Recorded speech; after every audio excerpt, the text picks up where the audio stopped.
saya kepada satu poin yang Rafizi bawa di dalam ucapan beliau, yang ramai orang tak faham tau. Okey, sebelum kita pergi kepada situ, saya nak bagi tahu Rafizi dah umumkan untuk parti bersama ini tak payah lobby saya. Kan tak payah jumpa, tak payah lobby saya minta nak jadi calon, tak payah. 2 minggu lagi akan buka satu apps kancil nama dia, yang mana tuan-tuan siapa berminat nak jadi calon, isilah nama di dalam orang tersebut, di dalam apps tersebut. Lepas tu dia ada benda yang kena buat, macam yalah dia tengah toying with the ideas, mungkin kena berceramah ke dalam tu, kena jawab soalan berdasarkan AI ke whatever lah. So buktikan bahawa anda bukan sekadar ada resume yang bagus, tetapi anda juga boleh bercakap, boleh berbicara, boleh bercerita. Lepas itu saya rasa apps ni macam Cista tau. Dia akan buat macam Cista. Okey, katakanlah ada satu tempat tu 3 orang nak jadi calon. Okey, so macam mana kita nak buktikan bahawa 3 orang ni layak untuk jadi calon, salah seorang tu layak untuk jadi calon? Ini untuk bakal-bakal calon. Saya tak boleh jadi calon sebab saya tak boleh bertanding for the next 4 years saya tak boleh bertanding. So untuk bakal-bakal calon nanti, saya rasa lah, saya tak tahu exactly macam mana, tapi you all boleh jangkakan sistem tu macam ni. What are you going to have? Apa yang anda akan hadapi adalah satu sistem di mana bila anda nak jadi calon, you have to report your groundwork, your jentera. You have to report berapa banyak kerja yang you dah buat, latihan. Dana tu mungkin kemudian nak, tapi sekurang-kurangnya you dah pergi on the ground, you dah jumpa apa aktiviti-aktiviti harian ataupun mingguan atau bulanan yang dah buat ke arah nak menjadi calon. So daripada sistem itu nanti, baru sistem tu akan compare, dan barulah pimpinan akan pilih siapa layak jadi calon. So tak guna ada orang kata, aku nak jumpa Rafizi, boleh. Tak guna kamu nak jumpa Rafizi. So macam mana kalau aku nak jadi calon ni, jadi ahli parti bersama dululah. Kalau anda masih lagi orang PKR tapi berkira-kira nak jadi calon parti bersama, tak nak masuk parti bersama, forget it. Forget about that. Sebab syarat untuk apps tersebut, yang pertama anda mesti jadi ahli parti bersama. Kalau ada yang masih takut-takut, gentar-gentar, takut lagi nanti hilang projek, hilang jawatan, then tak payah. Okay, that bersama is not the place untuk orang-orang yang penakut. Bersama bukan tempat untuk orang-orang yang takut hilang jawatan. Alright, so tak payah, no need. Tapi yang MP yang tu 10 juta baik. Yang tu cerita lain. Ini untuk saya cerita yang tak ada jawatan, yang tak ada jawatan ahli parlimen, yang tak ada jawatan menteri, yang tak ada jawatan exco, yang biasa-biasa ni, setakat pegang AJK cabang lah, AMK lah, setakat pegang ketua wanita, yang tu tak payah sembang lah nak jadi calon. Kalau nak letak jawatan masuk bersama pun takut, dan tak payah sembang lah nak jadi. Syarat untuk nak jadi calon, kena menjadi ahli bersama.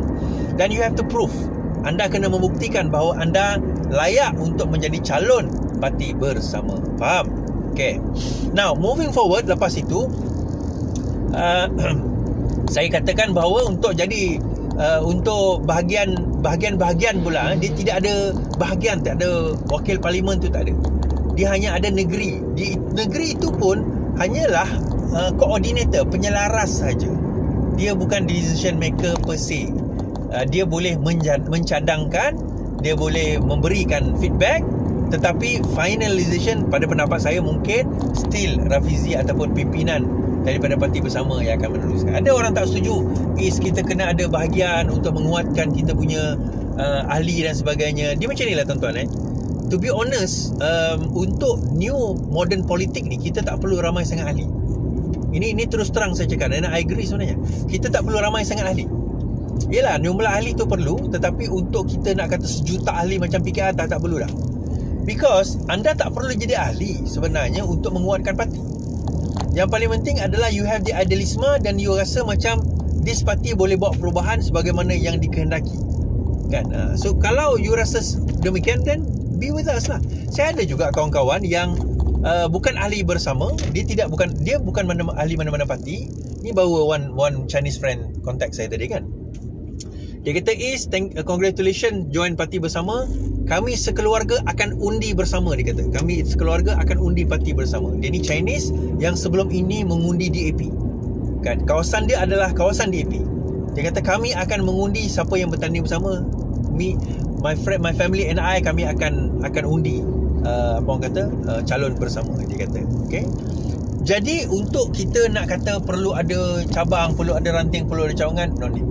Because kekuatan parti ini bukan berdasarkan kepada berapa ramai ahli. Dia macam PKR kan, ramai ahli, lepas tu terbang kerusi, bergaduh sebab masing-masing nak berebut jawatan kan. Masing-masing lepas tu bila dia dapat jawatan, rupa-rupanya digunakan, dia ambil lah grup mana, grup ni, grup itulah, grup inilah sebagainya, untuk dia nak apa orang kata, nak what do you call that, nak menang pilihan raya parti, pemilihan parti. Jadi dia tak kena kat situ lah. For us, the most important thing adalah untuk quality over quantity. That's number one. Dan jangan nak jadi calon nanti pun quality over quantity. Dan calon tu nanti akan memberikan contoh. Saya nak bagi hint kepada bakal-bakal calon nanti. Pertama, kamu kena buktikan yang kamu ada jentera. Prove it. Kamu ada jentera, kamu dah buat latihan pacar. Kamu itu kan bagi advantage lah. Itu akan bagi merit lah kepada kamu kan. Kamu dah buat training, kamu dah buat ceramah kelompok, kamu dah buat what do you call that, dah pergi jumpa masyarakat dan sebagainya, dah bagi bantuan dan sebagainya, dah invest dan sebagainya di dalam membantu masyarakat. Prove it. Itu kaedah dan cara bagaimana anda nak jadi calon dalam parti bersama. Dia bukan macam PKR. Gosok sikit belakang Anwar Ibrahim, bisik sikit, bagi ahem sikit, boleh jadi calon. Kita tak ada. Alright, sebab itu dia tulis kat situ, kalau anda scammer ke, ada kes jenayah ke, ataupun bukan kes jenayah, maksudnya masih lagi dalam siasatan ke apa sebagainya, ataupun orang tak suka anda ke, majoriti lah, kalau kata tak suka ada je orang tak suka kita, maka anda tidak layak untuk menjadi ahli parti bersama. Baik, parti bersama ni juga tuan-tuan, again membawa saya kepada poin yang paling utama, iaitu tentang apa gagasan parti bersama ini. Apa gagasan parti bersama ini? Saya ada tulis satu artikel di Facebook saya. Tonton boleh tengok Facebook saya. Nanti saya akan buat satu mungkinlah video khas tentang benda yang saya nak cakap ni. Okey. Dalam Facebook saya tulis bahawa kalau kita dengar apa yang Rafizi ucapkan, dia mengucap tentang perkataan lonjakan visi. Kan? Lonjakan visi, vision shift dia panggil, ataupun lonjakan apa bahasa putih? Lonjakan visi. Dia panggil vision punya leap. Vision leap. Leap of vision. Itu perkataan dia gunakan. Leap of vision ni maksud dia apa? Maknanya adalah kita nak menjadikan Malaysia ini sebuah negara yang beyond apa yang ada sekarang. Okay? Apa yang ada sebelum ini. Kita tak nak buat business as usual. Sebab itu Rafizi selalu sebut perkataan business as usual. Berarti kata, kalau apa yang BN buat, kau tukang sambung saja, maka apa guna kau jadi kerajaan reformasi? Kalau kau sekadar sambung apa yang BN buat, kenapa kau jadi kerajaan? Apa beza kau dengan Najib dahulu? Ada orang kata, ekonomi kita semakin baik lah. I tell you, itu je dah setakat ekonomi kita. It cannot go more than that. Our economy tak boleh go beyond apa yang ada sekarang. Kita akan bermain di sekitar 5.5. Maximum at one time we might hit 7. Tapi kita tak akan boleh go beyond that. Kita nak, itu saya kata, kerajaan dah buat kerja yang baik, kerja yang bagus. Saya kata ya, saya mengakui kerajaan Madani dah buat kerja yang bagus, dah baik, untuk mengeluarkan rakyat atau negara daripada COVID. Ya.